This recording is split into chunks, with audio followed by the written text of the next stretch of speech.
살아 역사하신 하나님께서 오늘 여러분들에게 말씀으로 찾아와 주시기를 주님의 이름으로 축복합니다.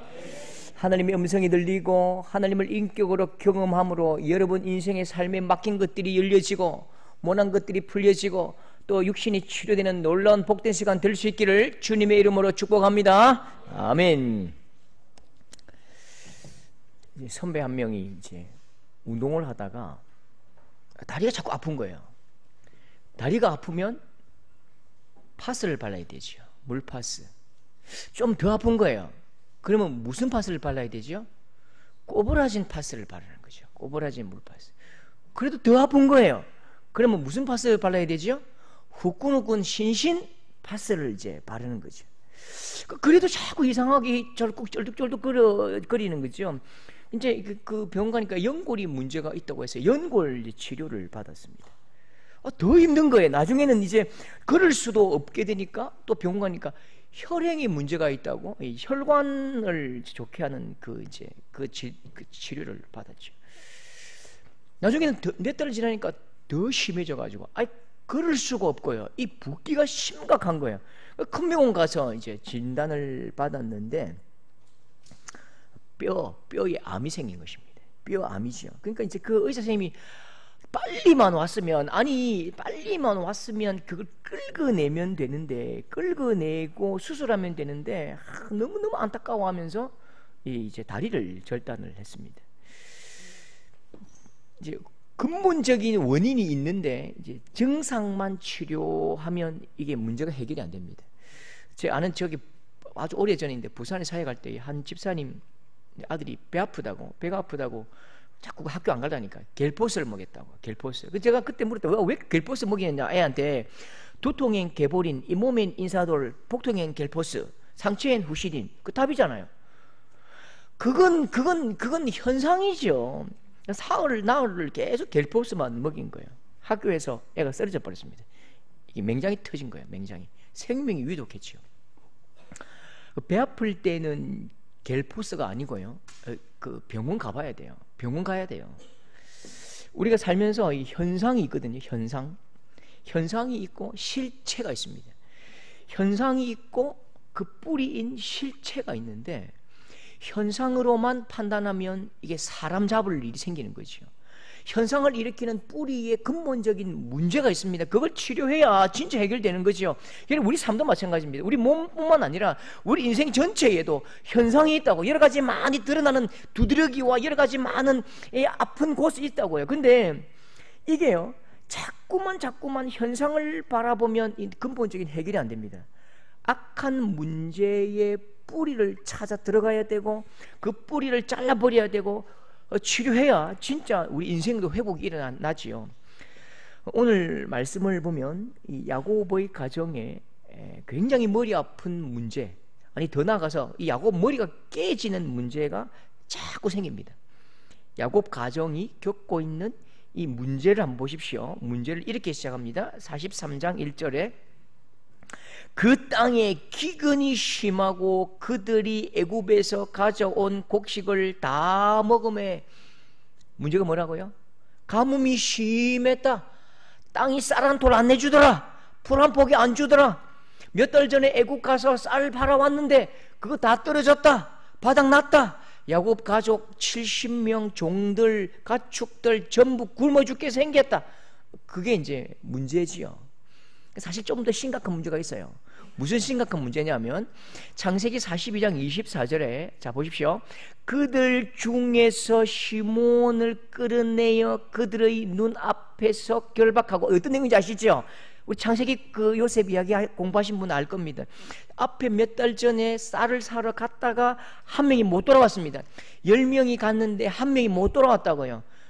그 못 돌아온 아들 이름이 시몬이죠. 시몬. 그 왕이 그 나라 총리 사실은 요셉이죠. 그 시몬을 붙잡고 너희들이 사실이냐, 너희 말이 사실이냐 아니냐를 내가 판단해 봐야 되겠다. 막내 베냐민을 데리고 오라고 말한다고. 그러니까 베냐민을 데리고 오기까지 이 시몬은 포로로 잡혀 있는 거예요. 지금 애굽 총리의 포로가 된 이 시몬이 있다고요. 야곱이 골치 아픈 문제들을 정리해 보면요, 기근이 심하고 가뭄이 심하고 쌀은 떨어지고 아들은 잡혀 있고 막내 아들은 내가 보내기 싫은데 내놓으라 하고 전부 다 문제입니다. 전부 다 괴롭고 고통스럽습니다. 그런데 정말 이것이 문제의 뿌리입니까? 아니 이것만 해결하면 돼요? 쌀만 있으면 됩니까? 시몬만 돌아오면 됩니까? 이것도 다 현상일 뿐이라니까요. 현상일 뿐입니다. 그러면 이 야곱 가정이 가진 진짜 문제가 뭐냐면요, 그건 가뭄도 아니고 쌀이 떨어진 것도 아니고 감옥에 있는 시몬도 문제가 아닙니다. 이것만 바라보면 진짜 우리 인생이 두통엔 개보린, 잇몸엔 인사돌, 복통엔 결포스, 상처에 후실이 되는 거예요. 이 현상을 집중하면 진짜 문제가 보이지 않는다니까요. 여러분, 이 가정의 진짜 심각한 문제는 바로 이겁니다. 창세기 44장 27절 같이 한번 읽어볼까요? 우리 아버지가 우리에게 이르되 너희도 알거니와 내 아내가 내게 두 아들을 낳았으나. 창세기 44장 30절로 보십시오. 같이 해봅시다. 아버지의 생명과 아이의 생명이 서로 하나로 묶여 있거늘 아이가 우리와 함께 가지 아니하면 아버지가 아이의 없음을 보고 죽으리니. 자, 이 말씀 무슨 말씀이냐면 이 야곱의 아들들이 이 말을 들을 때에 얼마나 가슴이 아팠겠습니까? 우리 아버지 야곱이 우리에게 이렇게 말했대요. 44장 24절에 27절에 내 아내가 내게 두 아들을 낳았으니. 야곱의 아내가 몇이지요? 4명이지요. 야곱의 아들들은 12입니다. 그런데 야곱이 뭐라고 말했다고요? 내 아내가 내게 두 아들을 낳았다. 그러면 야곱이 말하는 이 아내는 누구지요? 라헬을 말한다고요. 그러면 두 아들은 누구지요? 요셉과 베냐민입니다. 지금 이 아버지의 말을 듣고 있는 이 10명의 아들들이 얼마나 이게 가슴이 메어지고 답답할까요? 지금 우리는 아버지의 아들이 아닙니까? 나를 낳아준 내 어머니는 당신의 아내가 아닙니까? 배다른 이 10명의 아들들 앞에서 우리 아버지가 그를 말하더래요. 내게는 아내가 하나 있는데 두 아들을 낳아줬다. 그럼 나는 아들이 아니고 나는 뭐예요? 야곱 이 사람은요, 다른 사람의 마음에는 관심이 없는 것 같아요. 어떤 분들 한마디 하면 나는 옳은 말만 해, 나는 바른 말만 해. 당신이 바른 말을 하는 것보다 더 중요한 건 그 사람이 듣는 그 마음이 아픈지 안 아픈지를 확인해 봐야 돼요. 내가 좋으면 오케이라고요. 내가 바른 말하면 된다고요. 듣는 사람의 마음이 어떨지는 생각하지도 않습니다. 여러분, 이게 악한 거예요. 다른 사람의 마음은 전혀 무시하고요, 그냥 자기 말하고 싶은 대로 네 감정대로 다 이야기하고 네 감정대로 다 빼앗아 버린다고. 여러분, 참으로 이 야곱 인생에 그 아버지 이삭이 아들에게 속았을 때의 그 마음이 어땠을까요? 에서가 이 동생에게 다 빼앗겼을 때에 이 형의 마음은 또 어땠을까요? 이런 이야기 듣는 이 아들들의 마음은 어떨까요? 여러분, 이 야곱의 집착이 얼마나 무서운지요. 지금 나이가 30대가 아닙니다. 나이가 30, 40대면 혈기가 있어서 그렇다고 하죠. 나이가 130살입니다. 그런데 아직도 라헬이 천국 간 지가 언젠데요. 아직도 라헬의 아들. 아버지 이 집착 때문에 형들의 마음에 분노가 일어나잖아요. 이 아버지가 이 라헬이 낳은 아들들만 사랑하다가 그에게 그 아들들에게 장자권을 주려 하다가 그 나머지 아들들의 마음에 막 미움과 증오의 불을 붙여버린다고요. 아버지 죄악으로 아들들이 전부 다 죄인이 되어버렸습니다. 라헬만 하더니 요셉만 하더니 이제는 또 베냐민 절대로 베냐민 안 보낸대요. 지금 다 죽게 생겼는데 절대로 베냐민 못 놓겠대요. 베냐민 움켜쥐고 놓지 않습니다. 이 가정에 진짜 썩어 문드러진 곳이 어디라고요? 가뭄? 아니지요. 쌀이 없다고요? 그게 문제가 아니라니까요. 시몬이 잡혀있는 거 그것도 문제가 아닙니다. 진짜 썩어 문드러진 곳은 어디입니까? 야곱 아버지의 그 마음속 집착인 것이죠. 진짜 썩어 문드러져서 냄새가 나고 엄청나게 많은 고통의 현상들을 만들어내는 건 야곱의 움켜진 이 두 주먹이라고요. 꽉 쥐면서 베냐민 못 놓는다, 라헬 못 놓는다, 내가 요셉 못 놓는다. 지금 애굽으로 가야 됩니다. 어쨌든 가야 돼요. 시므온 갇혀 있고요. 지금 총리는 베냐민을 데려오지 않으면 곡식을 내주지 않는다니까요. 애굽으로 가지 않으면 전부 다 굶어 죽는 거예요. 베냐민을 데리고 와야 시므온도 주고 쌀도 주고 밥도 주는 것입니다. 그런데 아버지는 이 베냐민을 내줄 마음이 없습니다. 130살이나 먹은 철없는 아버지지요. 철없는 아버지의 강박을 보십시오. 6절 지금 누굴 탓하지요? 6절에 너희가 어찌하여 너희에게 또 다른 아우가 있다고 그 사람에게 말하여 나를 괴롭게 하느냐?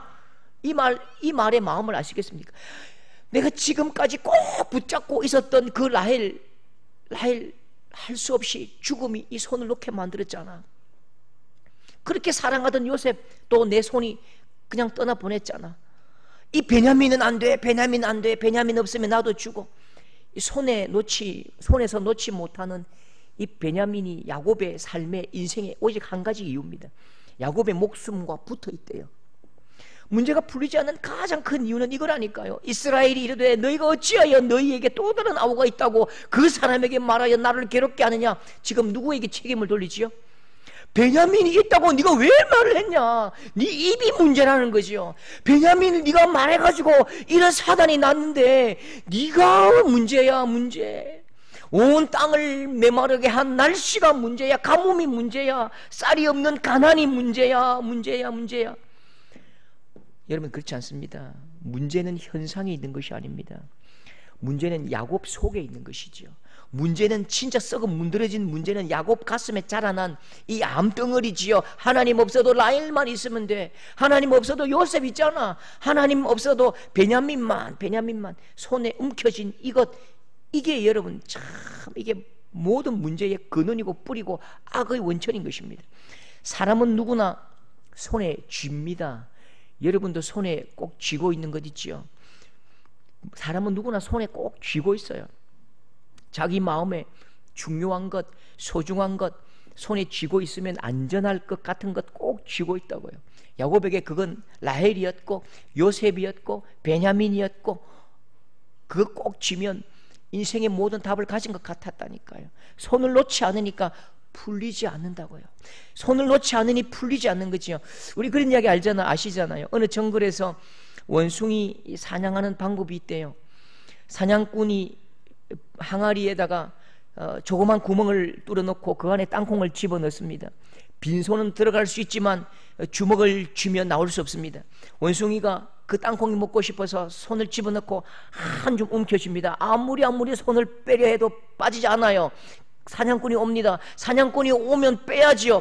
사냥꾼이 오면 반드시 빼야지요. 그런데 절대로 빼지 않습니다. 원숭이는 절대 놓지 않고 움켜진 땅콩을 놓지 않는다고요. 잡혀가면서도 땅콩 모든 문제는 구멍이 작아서 그래. 모든 문제는 이 구멍이 작아서 그래. 모든 문제는 사냥꾼 때문이야.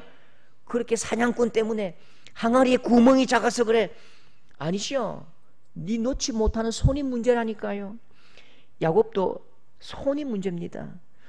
가뭄도 문제가 아니고 식량도 아니지요. 움켜진 썩은 손, 그것 때문에 모든 악이 나타나고 그것 때문에 다 죽고 그것 때문에 전부 고통당한다고요.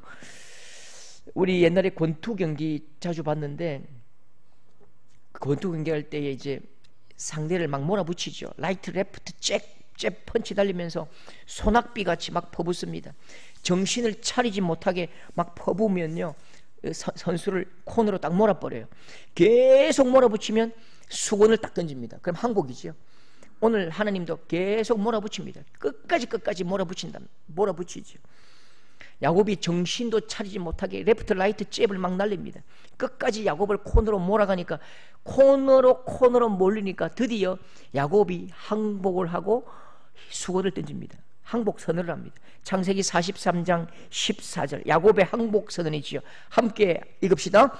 전능하신 하나님께서 그 사람 앞에서 너희에게 은혜를 베푸사 내가 자식을 잃으면 이르리라. 그렇게 꼭 붙들었던 베냐민 이제 손에 탁 놓아버립니다. 왜요? 안 놓을 수 없거든요. 놓지 않을 수 없거든요. 놓지 않고는 방법이 없거든요. 인생이 참 안타깝습니다. 어떻게 인생은요 끝까지 몰려가야 이 항복합니다. 베냐민의 손을 전능하신 하나님 앞에 이제 실어 보냅니다. 사실 놓은 게 아니지요. 베냐민의 손을 놓은 게 아니고요. 베냐민의 손을 내가 잡고 있다가 사실은 하나님의 손에 다시 이걸 인수인계한 것입니다. 더 이상 줄 수도 없고 줄 힘도 없어서 하나님의 손에 맡긴 거지요. 내가 자식을 잃게 되면 이르리로다. 전능하신 하나님께서 너희에게 은혜를 베푸실 것이다. 우리는 이 일의 결과를 다 알고 있습니다. 참 희한합니다. 이게 설명할 수 없는 신앙의 역설입니다. 베냐민을 잃으면 잃겠다고 손을 놓아버렸지요. 근데 베냐민을 놓을 때에 베냐민 손에 딸려온 게 뭐지요? 베냐민을 놓아버렸는데 베냐민 손에 요셉이, 죽었던 요셉이 덩그렇게 딸려오는 것입니다. 베냐민의 손을 놓았는데 죽을 뻔한 감옥에 갇힌 시몬이 그냥 딸려오는 것입니다. 베냐민 손을 놓았는데 한 달치 음식을 10년치 음식을 부탁했는데 100년치 400년치 음식이 딸려오는 것입니다. 그냥 베냐민을 놓았는데 땅과 기름진 하나님의 나라가 딸려오는 것입니다. 야곱의 품에 안기는 것입니다. 여러분, 내 인생에 놓을 수 없고 놓으면 죽을 것 같은 것이 무엇입니까? 아직도 내 손에 불끈 쥐고 절대로 놓지 못하는 그 꿈과 소망과 비전이 있습니까? 여러분, 진짜 문제가 뭔지 아세요? 진짜 우리 인생의 문제는 여러분이 그렇게 중요하게 생각하는 것, 여러분 인생에 그렇게 중요한 것이, 여러분 삶에 가장 중요한, 그렇게 중요한 것이 아직도 내 손에 들려 있다는 것, 아직도 내 손 안에 있다는 것, 이게 가장 심각한 문제입니다. 여러분, 손을 놓아야지요. 자녀도 사업도 직장도 내 인생도 내 손에 쥐어봐야 그 한 줌입니다. 여러분, 내 손에 꼭 쥐면 한 줌거리지요. 내 손에 꼭 쥐면 그래서 한 줌 인생입니다. 한 줌 인생. 그런데 여러분 보십시오. 전혀 다른 인생길이 있습니다. 시편 37편 5절 6절 전혀 다른 한 줌 인생이 아니라 전혀 다른 인생을 하나님 말씀하십니다. 같이 합시다. 내 길을 여호와께 맡기라. 그를 의지하면 그가 이루시고 내 의를 빛같이 나타내시며 내 공의를 정오의 빛같이 하시리로다. 내 길을 여호와께 맡기라. 그를 의지하면 그가 이루실 것이다. 하나님 손에 들어가면 한 줌 인생이 아니라 하나님 손에서 하나님 손만큼 자라고, 하나님의 복만큼 자라고, 하나님의 귀한 능력만큼 자라고 복이 되고 복이 되어 우리에게 안겨주시고 우리에게 선물로 주시는 것입니다. 여러분, 하나님 손에 맡겨보십시오. 그래서 내가 꿈꾸지 못하고 내가 생각하지 못한 그 크고 거대한 복으로 이끄시고 자라게 하시는 기막힌 손길을 경험하시는 우리 복된 성도들 될 수 있기를 주님의 이름으로 축복합니다. 우리나라 사람들이 가장 싫어하는 단어가 뭘까요? 우리나라 사람들이 가장 싫어하는 단어 1등이 보증, 2등이 담보입니다. 담보. 제가 이 담보라는 말 들으면 항상 좀 웃기는 생각이 나요. 항상 담보라는 말 들으면 깜짝 놀라야 되잖아요. 근데 제 인생에 가장 담보라는 말을 들으면 너무 웃겨가지고 항상 혼자서 킥킥거립니다. 우리 초등학생 때에 이제 람보라는 영화가 나왔거든요. 람보 1, 2, 3, 4까지 나왔는데 실버스타 스텔론 머리에 묶고요. 얼굴에 막 칠하고 두두두두두 막 자기는 안 죽어요. 수천 발 수만 발이 와도 자기는 안 죽고 적들을 죽이던 그 미국 헐리우드 영화인데, 근데 그 당시 제가 어릴 때는 이 연대 보증을 많이 썼습니다. 연대 보증. 이렇게 농사를 지으니까 보증에 보증을 쓰니까 연대 보증 써가지고 온 집안, 아니 집안뿐만 아니라 한 마을이 그냥 다 무너지는 경우가 많았습니다. 1980년대, 80년대 후반도 그런 일이 있었어요. 우리 마을에 연대보증 때문에 한번 난리가 난 적이 있습니다. 근데 그때 이제 람보라는 영화가 이제 개봉이 된 거죠. 람보라는 영화가 개봉되니까 동네 애들 다 나와가지고 얼굴에 수 바르고 머리에 띠 두르고 이게 나와가지고 총 나무 막대기로 만들어갖고 두두두두 하고 노는데 한 애가 이게 혀가 짧은 거예요. 그 저집에서 나오면서 담보가 나가신다. 담보 저 엄마가 자다가 깜짝 놀래가지고 빗자루 몽대로 머리를 때리면서 내가 혹시 담보 사갖고 다 망했는데 니까지 담보 쓰냐고. 우리한테 너희도 똑 뛰더라고. 담보 쓰면 망한다고. 담보 썼다가 망한 줄 알아라. 이게 아닌데 하면서 굉장히 당황했던 적이 있습니다. 그 담보가 이제 다시 필요해요. 왜냐하면 사람이 모든 것들을 다 준비할 수 없거든요. 힘에 부치는 일이 있다고요. 내 힘에 넘어서는데 반드시 해야 할 일이 있습니다. 그때는 할 수 없이 담보를 맡겨야 되는 거죠. 모든 조건이 완벽할 수 없지만 반드시 해야 될 때는 대출 받아야죠. 담보를 설정하는 것입니다. 우리나라의 교회 대출이 얼마인지 아십니까? 교회 대출이 조 단위입니다. 조. 물론 부정적인 면도 있습니다. 그런데 또 한편으로는 한국 교회의 부흥은 이렇게 자기 성도들의 생명을 담보로 걸었던 성도들의 담보의 역사지요. 오늘 야고보의 가정에 도저히 풀 수도 없고 풀리지 않는 어려운 일이 있습니다. 너무 복잡합니다. 그런데 너무너무 복잡하고 내가 손댈 수도 없으면 사람이 포기하잖아요. 기근, 굶주림에 형은 감옥에 있고 아들 하나 감옥에 있고 아버지는 고집불통이고 가야 하고 안 되면 다 굶어 죽고 너무너무 고통스러운데 아버지가 아버지 역할 못하고 아버지가 애처럼 자꾸만 때를 쓰니까 아들들이 어떻게 말할까요? 아버지 알아서 해버리세요. 그냥 뭐. 아버지 알아서 하세요. 될 대로 돼버려라. 몰라요. 그 손 틀고 다 관심을 꺼버리면 그만입니다. 헝클어지고 더 꼬여만 가는 이 문제 앞에서 한 아들이 나섭니다. 많은 사람들이 이렇게 말해도 열리지 않고 저렇게 말해도 풀리지 않는다고요. 이렇게 말해도 풀리지 않고 저렇게 말해도 해결이 안 되는데 야곱의 상처와 감정의 찌꺼기들이 이 아들의 한마디에 다 녹아내려버립니다. 이 아들의 한마디의 말에 전부 다 녹아내리고 손이 풀리고 마음이 풀리고 전부 다 내줍니다. 그 말이 뭘까요? 자, 9장 1절 같이 크게 한번 읽어봅시다. 시작. 내가 그를 위하여 담보가 되오리니 아버지께서 내 손에서 그를 찾으소서. 내가 그를 위하여 담보가 되리라. 내가 담보가 되리라. 내 아들들이 담보가 될 것이고 아버지께서 이 담보를 내가 갚지 못하면 내 아들에게 찾으시고 내 생명에서 찾으소서. 이 아들의 말에 그 마음이 어린 아버지가 정신이 번쩍 드는 거예요. 내가 아버지인데? 내가 담보 섞게 네 알아서 해봐라. 내가 담보 섞어 책임질 테니까 네 마음대로 공부해봐라. 그 아버지가 하는 이야기잖아요. 근데 아버지가 철이 없고 아버지가 애기처럼 징징거리니까 아버지의 몫을 이 아들이, 이 철든 아들이 아버지 역할을 합니다. 내가 담보할게요. 내가 책임질게요. 내가 보증할게요. 아버지는 내 것, 내 재물, 내 아들, 내 것, 내 것, 내 것 했는데 이 아들은 우리 전 가족을 위해서, 우리 전부를 위해서 내가 보증 쓸게요. 내가 담보가 될게요. 누구지요? 유다입니다. 유다. 유다가 가족을 살리고 형을 살리고 동생을 살리기 위해서 자기 목숨을 내어놓고 보증이 되고 담보가 되겠대요. 이 말에 유다가 정신을 차리고 머리에 망치를 맞는 것처럼 어이구야 내가 아버지인데 네가 아버지 노릇하는구나. 다 내어놓는 것입니다. 그리고 또 보십시오. 나중에 이 베냐민을 데리고 애굽으로 갑니다. 애굽으로 갈 때에 애굽 총리, 사실은 요셉이지요. 요셉이 딱 덫을 놓습니다. 베냐민을 잡아버립니다. 베냐민 집에다가 은잔을 넣고 베냐민을 잡아 보내지 않습니다. 아무도 입도 뻥끗하지 않아요. 총리의 은잔을 훔쳤기 때문에 전부 다 죽은 목숨입니다. 그래서 내 하나 살고자 어떻게도 말하지 않을 때에 누가 또 담보가 되지요? 유다가 또 자기 생명을 담보로 딱 내놓습니다. 자, 44장 33절 총리 앞에서 이렇게 말합니다. 같이 합시다. 이제 주의 종으로 그 아이를 대신하여 머물러 있어 내 주의 종이 되게 하시고 이 아이는 그의 형제들과 함께 올려 보내소서. 이 아이가 베냐민이지요. 내가 종이 될게요.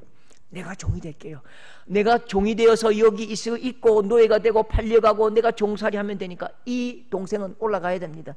이 동생 좀 보내주십시오. 이 한마디가요 또 하나의 큰 매듭을 풉니다. 지금 이 요셉이 40년 동안 마음에 품고 있던 고통이 있다고요. 형이 나를 팔았다. 내가 지금 그 무덤에서 그 웅덩이에서 형 좀 살려달라고 그렇게 소리칠 때 형들은 다 떠나버렸잖아요. 그렇게 고통스럽게 상처가 크게 있는데 요셉의 40년 도끼, 요셉이 가지고 있던 상처의 그 도끼가 어떤 말에 녹아내립니까? 바로 이 우리가 방금 읽었던 이 유다의 한마디로 이 요셉의 40년 고통이 다 녹아내리는데 이 한마디를 듣고 난 뒤에 요셉이 총리가 어떻게 표현하는지 보십시오. 창세기 45장 1절 2절 같이 읽겠습니다. 요셉이 그 정을 억제하지 못하여 소리질러 모든 사람을 자기에게서 물러가라 하고 그 형제들에게 자기를 알리니 그때에 그와 함께한 다른 사람이 없었더라. 요셉이 큰 소리로 우니, 요셉이 이빨을 딱 가는 거죠. 요셉이 저 형들이 정신을 차리고 있는지, 저 형들이 베냐민을 내 나를 판 것처럼 미워하고 있지는 않은지, 그때 그 상처와 아픔이 막 그때 생각이 나는 거죠. 형들을 죽일까 살릴까 죽일까 살릴까, 그렇게 아직 상처가 마음에 있는데 베냐민을 책임지겠다는 그 유다의 말에 큰 소리로 통곡을 합니다. 내 속에 있던 이 참고 있던 이 엉어리들, 내 속에 참고 지금까지 총리로 살아가면서 이빨을 뿌덕뿌덕 깨물면서 정치적인 공격을 견뎠고 이빨을 깨물면서 살아왔던 내 마음의 큰 아픔이 터져 나오는 거죠. 우는 것입니다. 형 나예요, 형 나예요, 형들 나예요, 나 요셉이에요.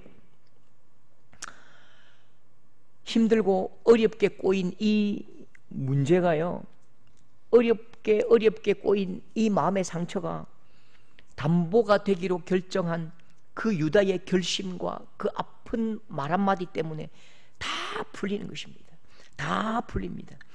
하나님은 이 유다에게 더 큰 복을 주십니다. 여러분, 야곱의 가정은 단순히 야곱의 12지파, 단순히 야곱의 가정이 아니지요. 야곱의 가정은 하나님의 12지파, 하나님 나라인 것입니다. 여러분, 하나님 나라 12지파를 담보하고 보증이 되는 이 자리에 자기를 헌신할 때에 하나님은 이 유다를 온 인류 하나님의 백성들의 담보의 가문으로 사용해 주십니다. 유다가 생명을 담보로 지킨 이 하나님의 나라를 이제는 온 인류 모든 민족과 모든 열방에 딱 담보가 된다고요. 유다 지파의 후손으로 누가 오시지요? 예수 그리스도. 유다의 지파로 예수 그리스도가 오시고 이 예수 그리스도께서 모든 생명의 담보가 되셔서 하나님 앞에서 자기의 생명을 드림으로 하나님 앞에서 화목제물이 되시는 거죠. 히브리서 7장 14절 이 엄청난 선언을 보십시오. 우리 다 같이 시작. 우리 주께서 유다로부터 나신 것이 분명하도다. 예. 유다 지파를 통해서 예수 그리스도께서 나시고 모든 생명의 담보가 되어 십자가에 달려 돌아가시는 것입니다. 유다 자손으로 오신 이 예수님께서 자신의 생명을 담보로 우리를 살리셨지요. 그리고 부활하셨습니다. 부활하신 후에 제자들에게 부탁하십니다. 특별히 베드로에게요. 왜 베드로입니까? 베드로가 그 반석 위에 교회를 세울 것이다. 교회에 부탁하신 것입니다. 베드로에게 부탁하신 것이 아니라 여러분, 이 교회에 부탁하신 부탁을 보십시오. 요한의 아들 시몬아, 내가 이 사람들보다 나를 더 사랑하느냐 하시니 내가 주님을 사랑하는 줄 주님께서 아시나이다. 이르시되 내 어린 양을 먹이라. 베드로가 교회의 상징이지요. 베드로에게, 교회에게 하나님 나라의 담보가 되어달라고, 하나님 나라의 담보가 되어달라고 부탁하십니다. 너의 생명으로 이 생명의 담보가 되어줄 수 있겠느냐. 많은 영혼을 살리고 많은 생명을 살리는 이 일에 네가 담보가 되고 네가 보증이 될 수 있겠느냐. 베드로가 주님, 내가 그렇게 하겠습니다. 주님, 내가 주님 사랑합니다. 이 한마디 약속으로 예수님처럼 십자가에 거꾸로 달려 순교하지요. 여러분 보십시오. 6살짜리 아들이요, 아빠 사탕 주세요, 아빠 초콜릿 사주세요 하면 아빠가 사줍니다. 그래, 맛있게 먹어라. 12살 아들이 아빠에게 아빠 축구공 사주세요 하면 아버지가 그래, 축구공 사줄게, 열심히 운동해라, 그렇게 말합니다. 17살 된 아들이 아빠 자전거 사주세요 그러면 자전거를 사줍니다. 그런데 그 나이가 40이 되고 50이 되어서 아빠 축구공 사주세요. 50된 아들이 70된 아버지에게 아빠 축구공 사주세요, 아빠 사탕 사주세요. 여러분 마음이 어떨까요? 참 안타깝잖아요. 나이가 40이 되면요, 아버지 마늘 농사 그거 힘들잖아요, 제가 매주 주말에 올게요, 제가 도와드릴게요, 그렇게 말해야죠. 아버지 힘들게 지게 지지 마세요, 제가 짊어질게요. 아버지 그 경운기 위험해요, 트랙터 위험해요, 제가 할게요. 아버지 이 돈 쓰세요, 땅 사는데 보태세요. 이게 정상적인 것입니다. 여러분, 우리 신앙도 똑같습니다. 예수 믿고 1년, 2년, 3년 투정 부릴 수 있지요. 마음 상할 수 있지요. 속상할 수 있습니다. 하나님 이것 주세요, 저것 주세요. 우리의 기도 제목도 그럴 수 있어요. 하나님 이것 주셔야 돼요, 저것 주셔야 돼요. 왜요? 아직 우리는 어리기 때문입니다. 그런데 예수 믿은 지 20년, 30년이 지나면 우리의 기도도 달라지고 우리의 바람도 달라지고 우리의 소망도 달라져야지요. 어른이 되어야지요. 다윗이 아들 솔로몬이 사탕 주세요, 빵 주세요, 다 줍니다. 그런데 마지막에 이 솔로몬이 40이 될 때는 어떻게 할까요? 다윗이 왕이 자기 아들이 40이 될 때 어떻게 할까요? 열왕기상 2장 2절. 이게 엄청난 위험 있는 큰 소리입니다. 내가 이제 세상 모든 사람이 가는 길로 가게 되었으니 너는 뭐가 되라고요? 힘써 대장부가 되라. 솔로몬, 너 어린 아이 아니야. 너는 나라를 책임지고 백성을 책임지고 전쟁을 해야 되고 너는 밤잠을 자지 못해야 되고 죽을 고생을 해야 돼. 그게 어른이야. 너는 대장부가 돼. 징징거리지 마. 너는 울지 마. 책임져. 내놔. 여러분, 우리는 종도 아니고 직원도 아닙니다. 하나님 나라의 주인입니다. 여러분, 우리가 하나님 나라의 주인이라니까요. 디도서 3장 7절 보십시오. 같이 읽읍시다. 우리로 상속자가 되게 하려 하십니다. 제가 한 절만 읽었는데 많은 부분에서 찾아보십시오. 상속자. 하나님은 우리를 하나님 나라의 종으로 세우신 것이 아니라 하나님 나라의 상속자로 세우셨다고요. 이 교회 주인, 우리 한 번씩 오는 개들에게 그렇게 말하더라고. 이 교회 주인 목사님이죠. 이 교회 건물 주인 목사님이죠. 아이고 고맙다 야. 아이고 네 믿음이 크다. 그러나 아니란다. 여러분, 여러분이 이 교회의 주인입니다. 여러분이, 저와 우리 모두가 교회의 주인이고 상속자요 하나님의 나라의 주인공인 것입니다.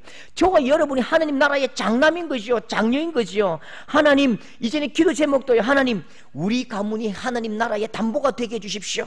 하나님, 우리 아들이 이 교회의 담보가 되게 해주십시오. 내 기도가, 내 재물이, 내 생명이 하나님 나라의 담보물이 되게 해주십시오. 내 부족한 생명 하나님 사용해 주십시오. 기꺼이 담보물로 내드리겠습니다. 오늘 설교 제목이 나를 담보 삼아 하나님 나라의 일을 이루소서. 하나님은 항상 성도들의 생명을 사용하시고 성도들의 내어놓은 손길을 사용하십니다. 여러분, 복음 때문에 복음의 담보물이 될 수 있는 여러분 될 수 있기를 주님의 이름으로 축복합니다. 생명을 구원하는 일에 한번 담보물이 되어 보십시오. 하나님의 담보물로 한번 크게 쓰임받는 하나님 나라의 큰 일꾼, 큰 그릇, 하나님 나라에 반드시 기억되는 직원이 아니라 하나님 나라에서 반드시 기억되는 마지로 살아가시는 우리 모든 성도들 될 수 있기를 주님의 이름으로 축복합니다.